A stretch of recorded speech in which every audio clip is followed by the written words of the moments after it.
Eu creo que unha dos grandes logros do BNG foi conseguir, e iso conseguímolo até Amio, pois que a parte fundamental do nacionalismo pois estivese na mesma organización. Desde Amio iso non é así, e, bueno, eu creo que unha tarefa fundamental debe ser reconstruir ese espazo. Non estamos no Consello Nacional porque hai unhas teses políticas en grande parte elaboradas polo propio Xavier Vence que conduce o BNG cara, bueno, espazos non mayoritarios e non minoritarios. Ese camiño é lexítimo e seguramente terá o apoio da maioría do BNG, o que non nos poden pedir é que compartamos. Eu son nacionalista, son unha persoa de esquerdas. Todos queremos unha Galiza libre, unha Galiza que decida por si mesma. O problema é como se chega aí. Entendo que as cousas se transforman democráticamente, tendo o apoio da maioría.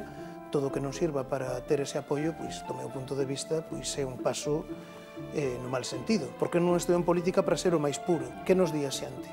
Unidade, unidade, unidade, unidade. Por que? Porque a dereita está unida. Que temos que facer para que ese espazo se reunifique? Bueno, eu creo que iso é o que nos debe preocupar a partir de agora.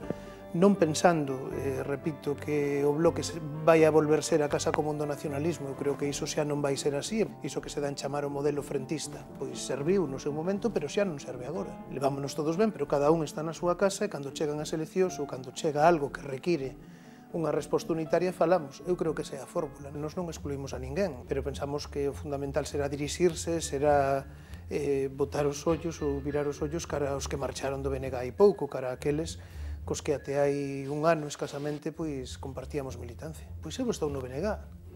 No BNG no que estiven sempre, desde hai moitos anos. O que pasa que eu creo que isto comparte máis xente, temos a sensación de que non lo moveron. Se o BNG decide coller un camiño pois que nos leva cara a marginalidade, pois ese non é o BNG, verdade? No que moita xente empezou a traballar, empezou a militar nos anos 80, nos anos 90, e que levou o Bloque a ser a segunda forza política deste país. Non, en absoluto. Eu creo que estou onde teño que estar, que no Bloque Nacionalista Galego, e estou onde teño que estar tamén, que nesta posición, defendendo as nosas ideas. Pois o que teña que facer a Brente, decidirá o a Brente. O futuro é unha folla en branco e cada quen terá que escrevelo. Nós non nos rendimos. En Galiza a xente querella este país. A maioría da xente querella este país. Que sucede? Se a xente llevamos con un debate superestructural sobre a soberanía, pois dirá, iso que é?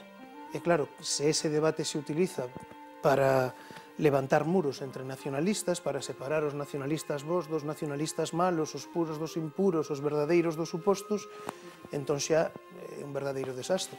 Pero, bueno, xa digo, o futuro é unha folla en branco e desexolle o mellor a nova dirección do BNG.